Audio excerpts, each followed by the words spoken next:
is another episode of Bonafide, her podcast featuring the one and only Ben and Njie. What's going on? How you doing? We blessed to be alive. How you doing, sir? Doing well. Thank you for having me. Of course. I have to. I wanted to. Get some of the players from who played in the league and see, and y'all have literally showed love, especially every time I've had the post game interviews. Y'all have showed love, so I was like, you know what? What if I just, I gotta, let me go ahead and ask them to be on here, because I know everybody got a story and stuff. So I was like, let me come on, gather all the people on here for real. So, but let's get it started. So Ben, can you tell us your sports story to how you got to where you are in your sports journey? Oh man, I'm kind of old, so it's a long. I grew up in Atlanta, Georgia. So from Atlanta to walk on at Auburn University. From Auburn University, started playing semi-pro. Eventually made it overseas in a few markets, and that's pretty much been my lane. Sticking to that, and Mexico, Belize, Dominican Republic, Saudi Arabia, some of my stops. So just still going. Hey, yep, man, come through with, especially it's with basketball nowadays, it has changed in throughout time, especially you went to Auburn. What was Auburn and the SEC like during your time versus say how it is in today's climate? First of all, I'm jealous because I didn't get to play for Bruce Pearl or his son. So I'm jealous of that. And that's one thing. They have a new stadium. I've been back. I've seen it. It's state of the art. So things upgrade over time. Auburn is a powerhouse in basketball now. When I was there, they were more of a football school. So we have the legacy of people like Bo Jackson and Cadillac Williams and so many great football players. We only had a few basketball players that really came out of Auburn, like Moochie Norris and Wesley Persons and Chuck Person, of course, Charles Barkley. But it was more football ran the day when I was at Auburn. It's an SEC school, the SEC's legacy, and our biggest rival, Alabama. So it was really a football school then, but that's kind of changed over the years now to where they got to the Final Four. They go regularly to the tournament. I've never been to the NCAA tournament, so I don't know what that feels like. But now, man, they've created a culture there, and I'm so proud of them. Watch them all the time. What was the comp? So during your time at Auburn, especially SEC, because Lord have mercy, basketball, especially the competition wise, it has changed. It went from growing up, you saw the physicality, everybody being physical versus nowadays in say some basketball, you don't see the physicality unless you get say hand checked, and then that kind of it almost watered down the game.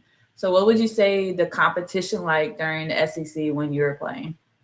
I always used to tell people, man, we were just as talented as the ACC. It was just way more physical in the SEC. For whatever reason, the whistle was different. I remember being a 178-pound kid at Auburn and trying to do things that I used to do in high school, and having trees on my team that was that was my welcome to college basketball moment when, they put you on your behind and you'd be like, man. I used to dunk on people. He wasn't having it. We had Kyle Davis. Kyle Davis broke the SEC record in block shots. He was about 6'10", 6'11", but he had a high 30-inch vertical. So I remember trying to, put one down on him. He quickly let me know, that's not happening. So sit down. We had Brandon Robinson. He played in the NBA G League. Same thing, just physical, man. We have Marco Killingsworth, who ended up transferring to University of Indiana, but same thing, just a powerhouse, man. So we had really physical play, and the SEC was just like that from top to bottom. Like I mentioned, Bruce Pearl, but when I was there, he was coaching Tennessee, so they had like Kenny Lofton and other guys there that were really good. Alabama was really good with Jamario Davison. And then Florida. Oh my God, Florida! I still have nightmares. I went to Florida when they had probably their best team ever. They had Joakim Noah, they had Al Horford, they had the point guard Brewer, they had Lee Humphrey, they had Chris Ford coming off the bench. I mean, just they had Corey Brewer as Yeah. well. So just when they would run this zone and they would extend their arms, it looked like there was no space left on the court. Like they would run this 2-3 zone and they would just cover like everywhere with this zone with Joakim in the middle. It was rough. That's probably the worst behind kicking we ever got. I think the final score, I never forget this score, was 91-66. We could not score regularly on Florida. And they went on to win 2 national championships with that team. So that's just a testament to the talent that was in the SEC. But I can't forget about LSU because they had Big Baby Davis and they had Tyrone Thomas who played for the Bulls. So they were a problem as well. So the SEC was very talented and very physical back in them days. Man, the fact that y'all, oh man, you played against when Florida went back to back with the national championships and they had, whoo, golly, because that was before, We could and do it's crazy nothing with them. because Nothing. before that, it is crazy because before UConn went back to back for their national championship, there was no other team that went back to back. The last time that happened was with Florida, and Florida had Billy Donovan as the coach, which people forget. So it's like, but dang, God. So And I you're like, forgot about man, Kentucky because Kentucky had Rondo. Yeah, so it was a real tough period in the SEC. It was real tough. like it's just crazy nowadays of how like college basketball has changed so far because with you have the transfer portal, you have the NIL now with like I'm jealous. everybody's everybody's finally getting monetized and paid for their name, image, and likeness because back in the day, you would see people wear say your jersey number and stuff, but it's like where was my compensation? Like how are Even they worse, getting auctioning off your jersey for like charity or something or whatever. And people are paying like because you got fans of the team that they may like a particular player and they're bidding thousands of dollars on your jersey. They taking your jersey home and you ain't get a cent. There's somebody that was right now with my jersey framed up. I ain't get nothing. And even in the like video game, because name, image, and likeness, they had us on the video games. So there'd be somebody mhm. on the video game look like me, but I ain't get nothing from that. So it was just a crazy time. I'm glad the kids getting paid though. For sure. Speaking of which, I need everybody to look up Ed O'Bannon because he was the one that Yeah, when he found out that his name, image, and likeness was used in the video game and he was not getting compensated, he took them NCAA to court. And I need all the athletes to look that case yep. up. Like UCLA. look, Mm-hmm. like not to mention he was a most outstanding player and a championship for the UCLA during that time. So I need all the athletes who get like, look, thank him for like leading that way of y'all getting paid Yeah, because y'all he's one of the first ones for sure. for And he was sure. old on the court. Ooh, for man. And this leads to my question. You are a player and coach for the NC Elite. What is the inspiration behind NC Elite? Well, I moved here 5 years ago. Um, I had pretty much put basketball behind me. Uh, I had stopped playing professionally. I was pretty much chilling. Uh, but I got really bored. Uh, and coming out of that, well, we're still in the pandemic at that point, and I said, man, I got to get in shape. I got to do something, get my body back together. So I started playing pickup at the Rex in High Point. Met some guys there, B Wall, who plays in the Winston League. Met him there, and then a guy approached me about playing in a men's league. And he was like, "Man, I need some players.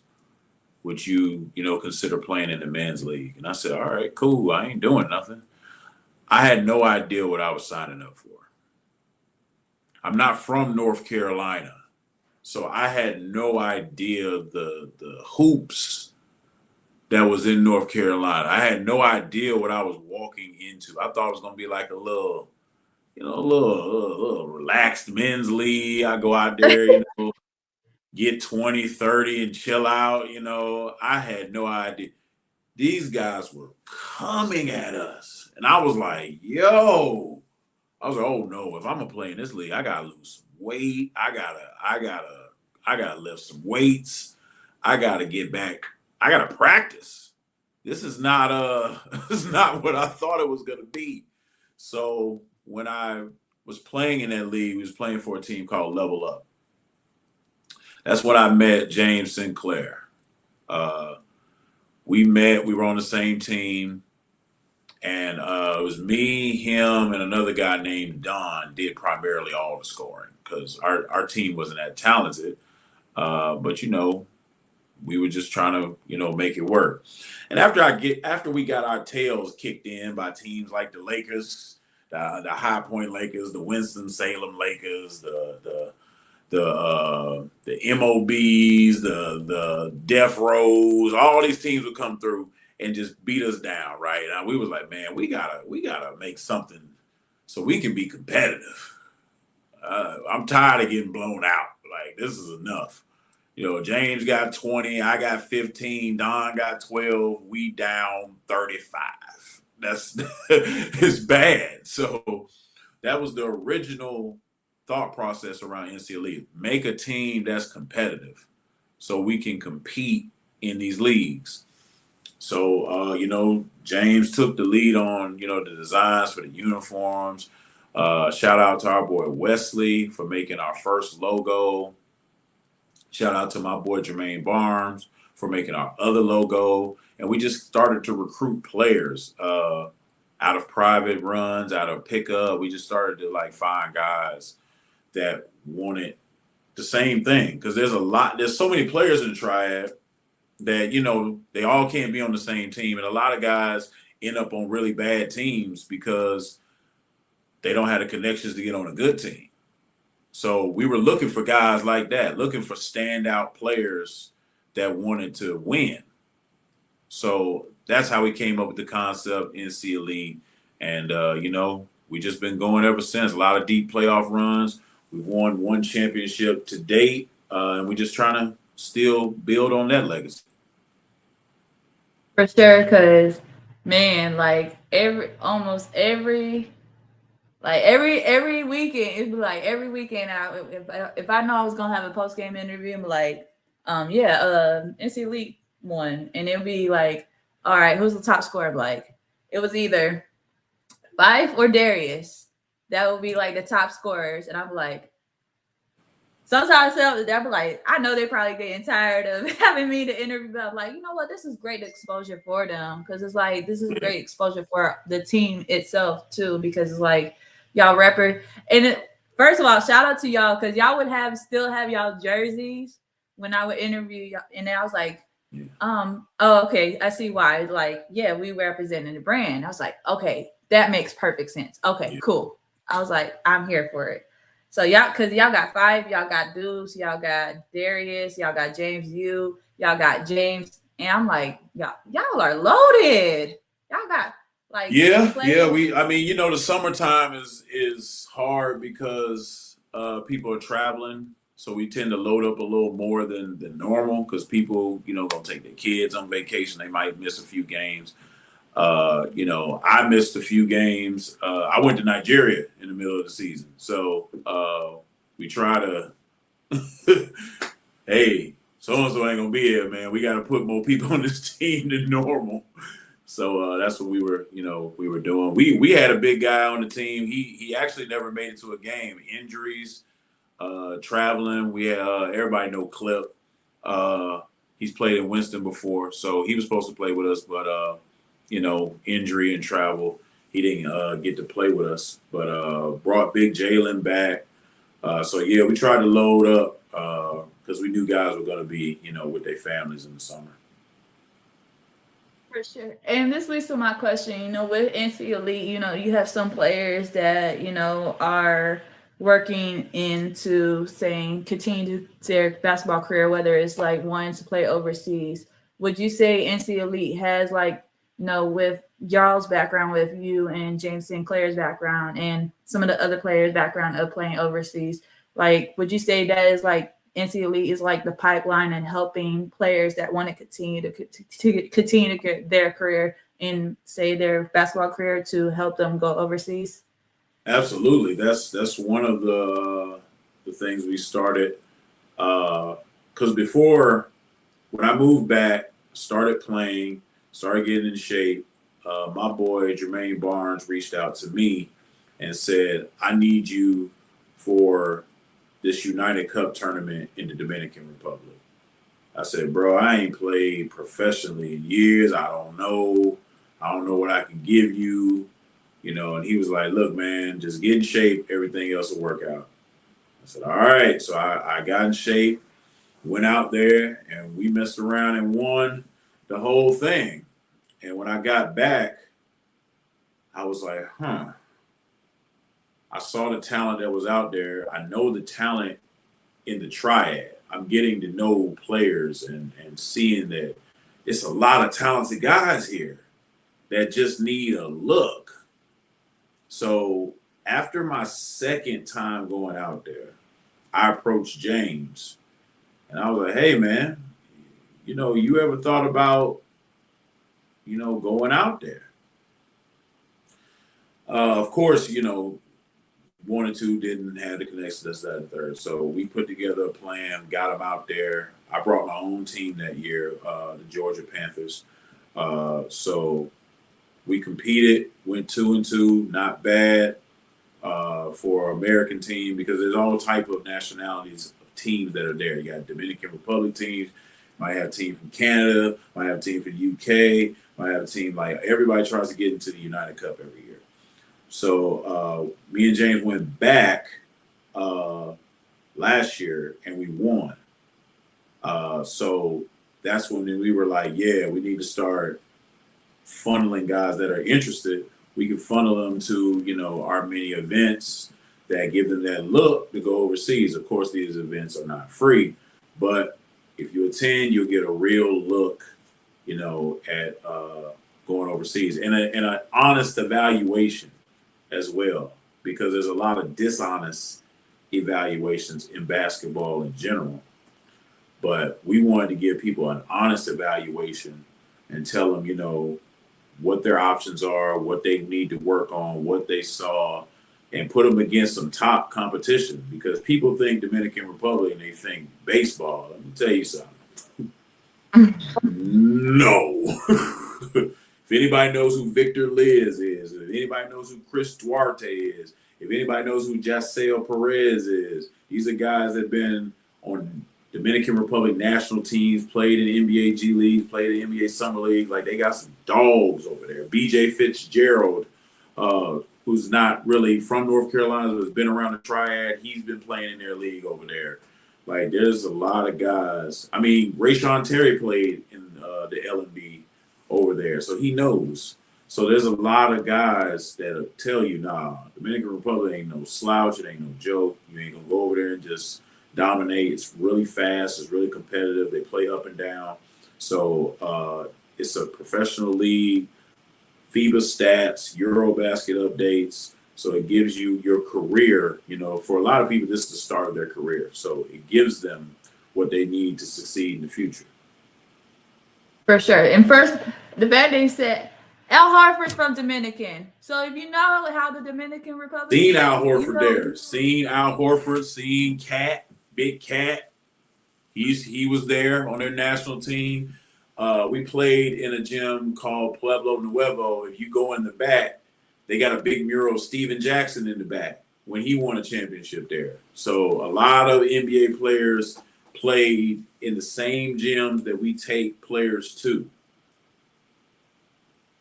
So I was like, when you said Dominican, because one of them I was like Chris Duarte. I was like, dang, I ain't heard that name in a long, long time. Big That's man's like one still of those, going.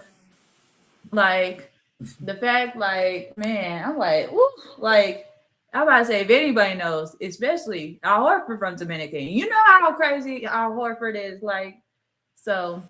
And Cat too. Cat's for the Dominican. He just won a championship. So yeah, they don't play around.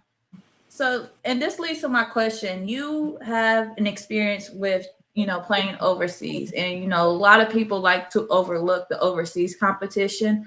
But from your perspective and from your experience, what would you say are some of the misconceptions of the overseas competition? That's easy to get over there. Number one, and number two, I don't think people understand that overseas basketball as a professional basketball business is the most cutthroat basketball in the world. And what I mean by that is I've seen players and I've had teammates take a flight to Australia or Japan, and that's a long flight. And the day you land, you got a game. And if you don't perform, you're going to be out of there the next morning. I've seen players bring guys into practice, another American, and you think they bringing you some help. He's your replacement. He's not here to help you. They don't like you anymore. I've seen players get matched out with a guy 5-6 inches taller than him that used to play in the NBA. And if you don't kill him, you out of here. I've seen players play for months, not get paid, have to file motions and go to court. So overseas basketball is not an easy route by any means. The market matters, the country matters, the team matters. All these things matter. And, when guys ask me these questions, I let them know this. Like, I have horror stories, I have success stories, but overseas basketball is not for everybody. You're away from your family. Depending on the season length, it could be, months, 2, 3. It could be 6, 7, 8. Depends on the league, So you have to understand the business of basketball if you're going to go into the overseas market, because it will help you tremendously pick out the team, pick out your situation, know where to go, what to strive for, what to do when you're over there, how to maneuver. Like, the NBA kind of takes care of all of that for you. Overseas, you got to figure it out. What you gonna eat, where you gonna stay, what to look out for. You got to figure that out. It's just because, like, not only that, you have, like, say, the language barriers too, with sometimes you're not going to understand some of the language that they're saying to you. So it's like you might need somebody that interprets, like, who speaks that native language, but also speaks, the same language. Absolutely. We keep a Dominican on our team that speaks English when we go. So he can tell the other Dominican players what coach is saying. Because I don't speak Spanish, man. I don't, you need to keep at least one. Sometimes you'll get to a team and that's his role on the team. You never know. Like you go to Russia, you know, the guy's all right, but you're like, man, he's not really a pro. What is his role on this team? And then you find out he's the translator. You're like, oh, okay. I need you. Because I don't speak Russian. So, you know, I'm gonna need your help. It's it's so interesting you say that because I think, you know, you met like I've had so many people that have come here that we talk about the misconceptions of overseas. Like, you know, you really have to really love to appreciate the game to really continue careering overseas because, like you said, you could play great one day and then you can get cut the next day. You could probably have your best game and you did everything right and then whatever reason you're being traded or getting sent home for whatever You might reason. have did too good, and the team might not have the funds to go to the playoffs. They didn't factor them in being good. So now all of a sudden you not starting anymore. You don't know why. What I had 30 last game. What's coach? What's going on, coach? Nobody's telling you nothing. You don't know what's going on. Then the owner, listen. We win one more game, and I'm gonna go bankrupt. Bro, I can't play you no more. I'm gonna pay you, but I can't play you no more. that's how the I, business be like they literally oh, see, this is now I see why like I hear say like as you say the horses. Now I see why I hear like say some of the horror stories where some of the players gotta literally file a petition or like sue say the teams to get yeah, paid because they're literally because like you said, a lot of these players are out from overseas for 9 to 10 months depending on how long say the season is. And I was like, I love the game, but I didn't come here just playing the game because of something I love. I need to be paid for this. Like, I'm not paying, like, this is not a freebie. It's like, because then you I've got seen bills. fake bank transfers to try to trick players. I've seen a lot. I'm telling you, it's you really got to be on your game and have a good agent if you're going to have representation. And you really got to don't don't don't don't just assume things are going to go the way they should go. Is what I say. Check everything. Check your contract. What does it say about early release? What does it say about injuries? What does it say about payouts? Because FIBA has a thing now where your last team that you play for got to release you to go to a new team. Wow. So See, if you don't get that yeah. release letter and this team want to sign you, it could be a problem. And then the team, your former team, if you ain't on good terms with them, they could hold you up. And they can hold you up just enough so they know their season's going to start. They got to sign somebody else because they can't wait for you no more. Like that's basketball overseas. People don't think about any of this when they sign up, but these things really happen. Like it's really important to get good representation or learn the business well enough so you can represent yourself because depending on the market, if they can get away with it, they will try. Now I see why Jalen Brown never had an agent during his draft day, and he still don't got an agent for What do because you need that he for? be known. Well, yeah, what do you need that for?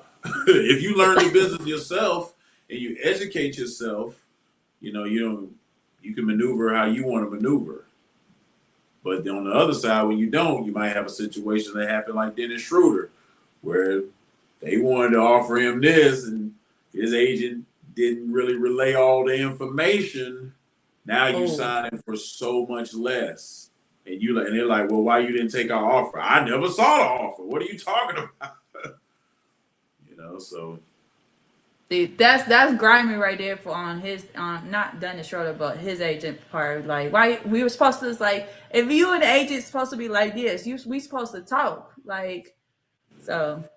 Man, speaking of representation, for you, having someone that looks up to you and you looking up to somebody, how important is representation? Well, being that I carry multiple nationalities, my father from Gambia, my adopted family from Nigeria, um, representation is a lot. A lot of kids from Gambia contact me, and they look up to me because I'm doing something they want to do. Coaches from Gambian leagues contact me. They post me on the Afro Basket section of Eurobasket. So it's I'm not just representing people, my immediate family in the States. I'm representing a country, so to speak.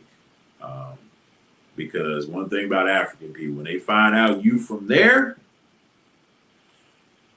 they behind you. They are behind you.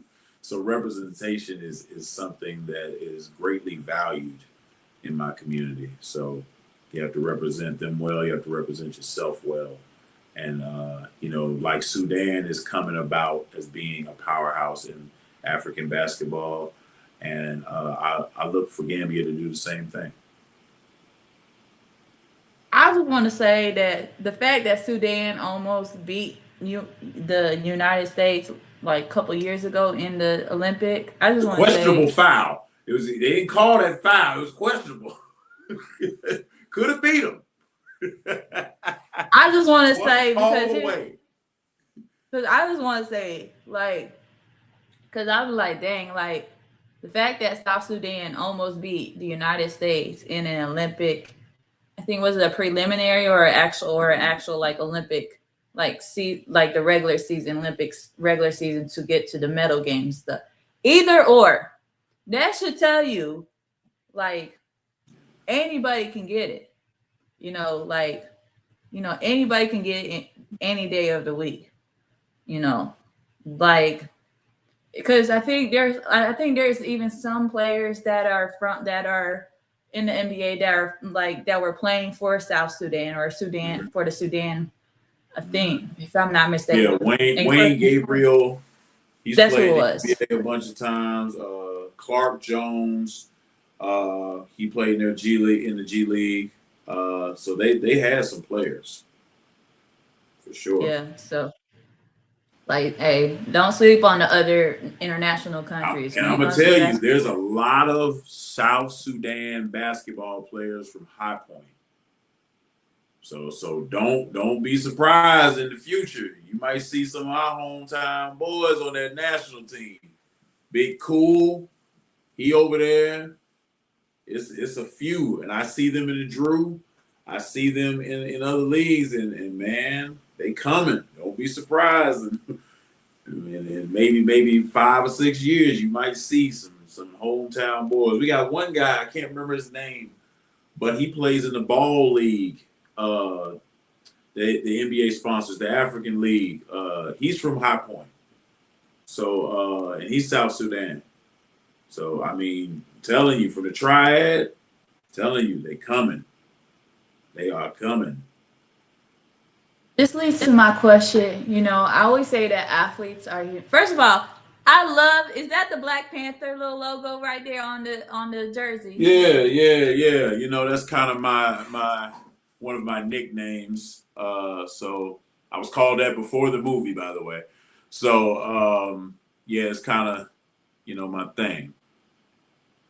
Okay. I was like, it looked like the T'Challa, like the Black Panther symbol. I was like, oh. This is one of my teams I play for overseas. These are GIE Immortals. So they had this made for me. Shout out to them for that, for real. Shout out to them. So this leads to my question. I always say that athletes are humans first. As a Black man, a coach, and an athlete, how important is mental health to you? Man, you can't do anything on the court if your mental isn't right.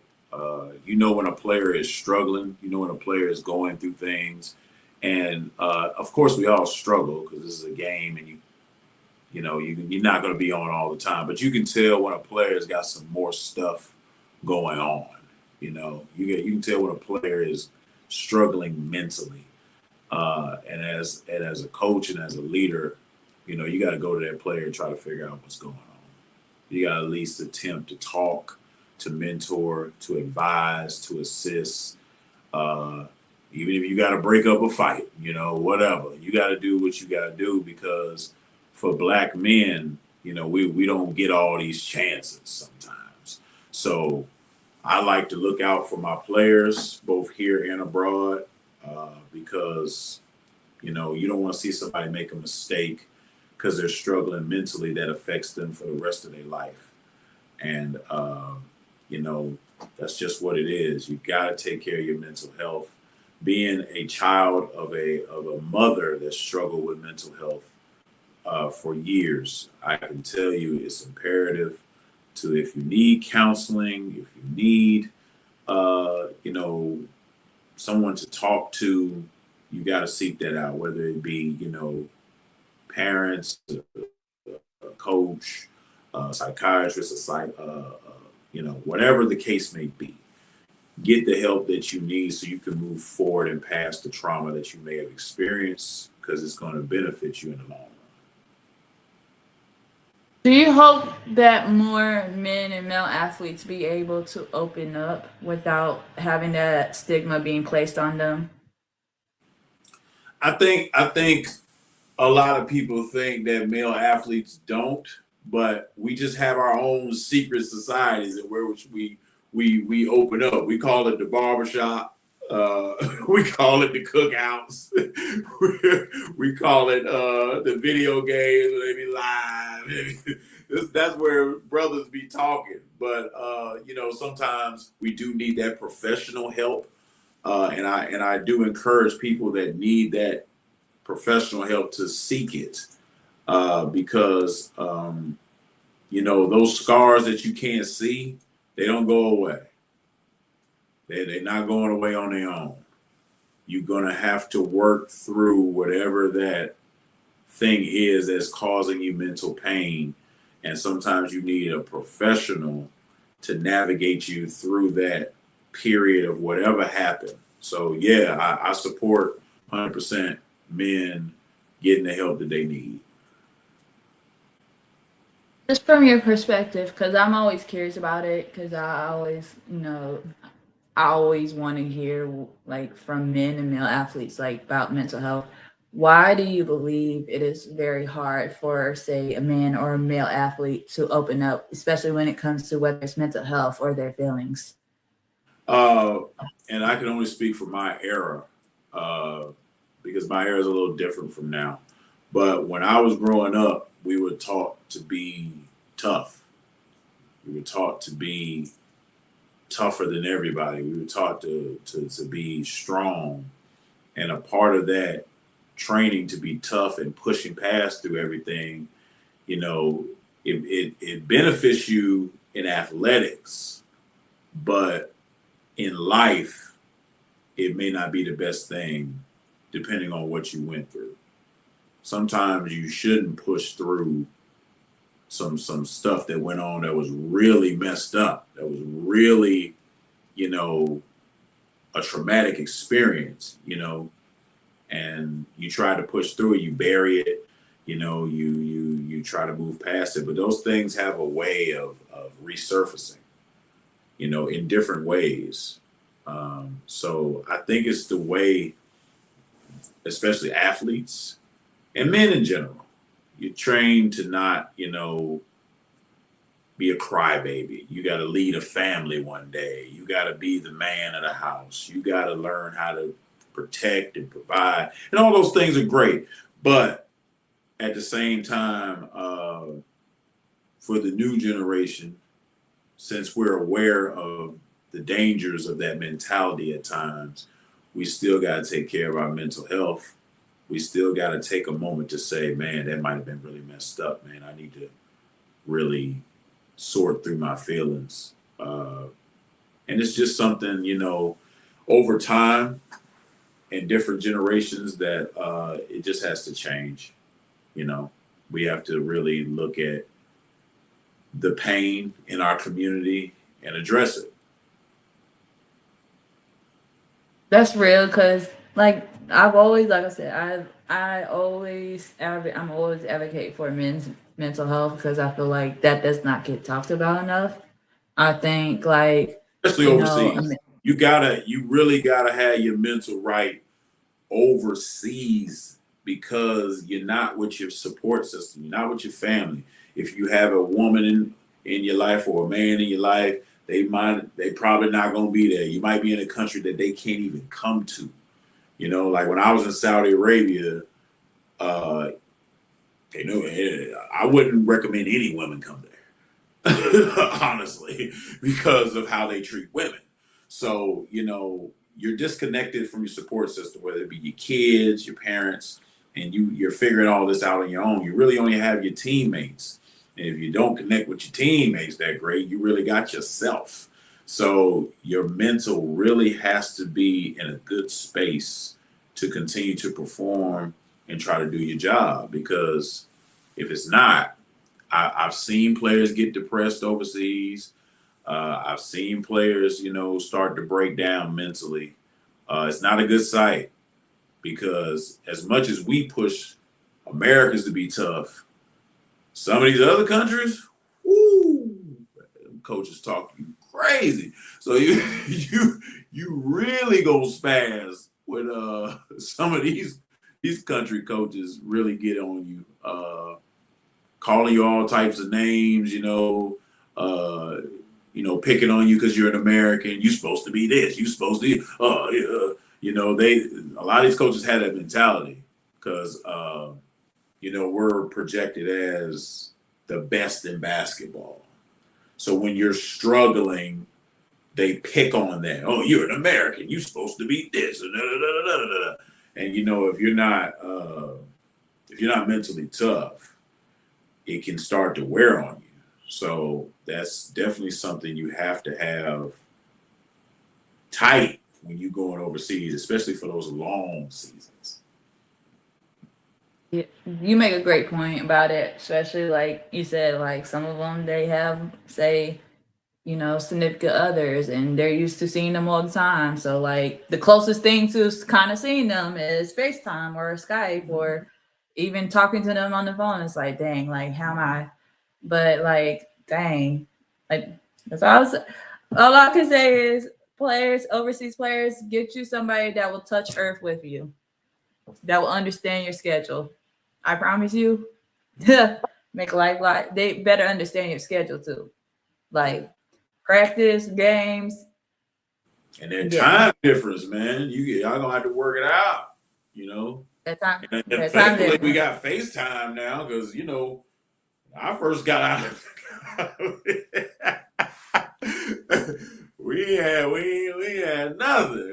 Skype came about eventually, and But it was always the internet connection messing up on one side for the other, and it's like now yeah, and then everybody didn't have Skype, and then everybody had Uvu, and then yeah, and then everybody started like trying to pay for this for like yeah. it's like So think man, about those players, early 2000s or earlier.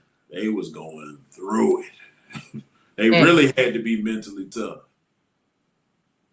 man, like technology wasn't like it was back in the day until like so, but and this leads to my question, if there was a word or a phrase to describe your journey so far, what would it be? You know, recently my boy JB, who owns a league in the DR, he put my name in like AI, and he asked AI like, what would it say like about my career, and it had this phrase in it, and I was actually kind of shocked. First of all, I didn't know that AI knew all this about me. Um, but the phrase said, Ben Njie, 2 decades of defense, winning, and longevity.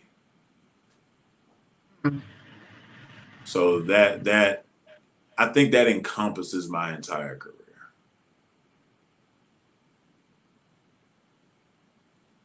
Defense and longevity. And winning. I've won over 10 overseas championships. So I like to win.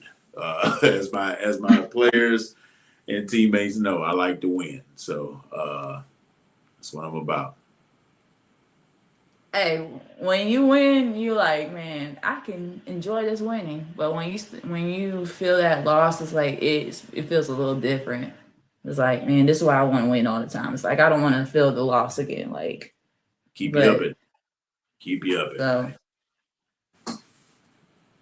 outside of your sport, what do you want to be remembered for your legacy? I want to be remembered for a person who cared about my people, cared about my community, did my best to be an activist for my people, support programs, educational programs, and a person that cared about humans and our people outside of just the sport. So that's what I want to be remembered for the most. Come on with it. I gotta get my little shakers right there. Cause come on with it. Hey, I don't have my big tambourine. I'm looking for my big tambourine, but these are my little tambourines right here. Cause anytime somebody says something so true and real, they gotta come out. It's like, you know, they come out like when somebody drop gems and stuff, they come out. So that was real right there. So but I always ask my guests this question because Bonafide means authentic, unique, but for the men, the authenticity. So, what makes Mr. Ben Njie authentic, and what makes your story stands out? It's a story of resilience. It's a story of I'm not supposed to be here. I'm really not. I tell people that all the time.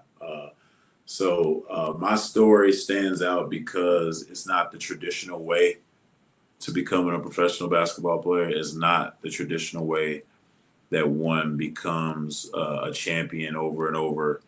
It's a story that if you look at all the pieces without context, it doesn't make sense. But when you get into the weeds and see how I persevered and see the relationships I've built, the hard work I've put in, it can be a story of that people can look to for inspiration. So I hope to inspire the next generation and pour into them, and continue to keep this rich basketball legacy going. I'm actually ecstatic that I moved to North Carolina because I had no idea that this was the hoop state like this. It kind of reignited my passion for basketball. Ain't no kind of, it did reignite my passion for basketball with all of the leagues. Shout out, to Steve, the league NC. I remember seeing the shirts, and the jerseys in another league, and I was like, "What's that? Where that league at?" And they were like, "That's in Winston." I was like, "I want to go play in that. I want to go." So I went over there and played. I've been playing in these leagues ever since. Now I got socks and hats and everything else from this league. But that's what I would say about my story, man. Inspiring the next generation. Absolutely. Hey, North Carolina is the hoop state. Let's It just get is. that out the way. I You will know, find but I know now. Y'all got it. you. Woo! I mean, we got players for like you want to know about the history. You be like, oh, this. Like you would play. You mean your team was playing against some of the best to come out of Winston, like Yeah. legends. So it's Yeah. like, yeah. So, but Mr. Ben, can you let the folks know how where they can find you and support you in any upcoming events and games happening your way? All right, y'all can follow the page NC Elite, man. Follow the page on Instagram. Also follow our Georgia Panthers basket page. That's our overseas funnel. So y'all can follow us on both of those, man. I appreciate it. And if you send me a DM, you're interested in coming to a trial or whatever, I will respond. Um, please be professional. Don't do hey, cuz, hey, man, be professional, man. Come on, this is a job you're trying to get. So, hit me up on those too, man, and we just gonna keep rocking, man. Y'all be sure to follow the man, the myth, the legend himself, Ben Njie, right now, and follow his page, NC Elite, N.C Elite on Instagram, because you will see them play in the High Point League. You'll definitely see them playing in the Summer League next year, in all the other leagues. You'll see them play. You'll see them play in all the summer leagues. Because right now, after the High Point, be a little high mini break. Yeah, we gotta take a break, y'all. We've been going hard since December of last year, so we gotta take a break. We gotta reset. Gotta just get away from the whistle from a little bit, man. And but we'll be back. We'll be back for sure. But we definitely gonna take a break. Be sure to follow NC Elite at N.C Elite on Instagram. And if you're interested in playing for NC Elite or the Georgia Panthers, like he said, be professional. It is a job. Be professional, be professional. So, but big shout out to Ben for coming on the podcast and sharing your story. Big shout out to everyone that's tuned in. You can check out the live replay of Bonafide Her Podcast, episode 259, featuring the one and only Ben Njie.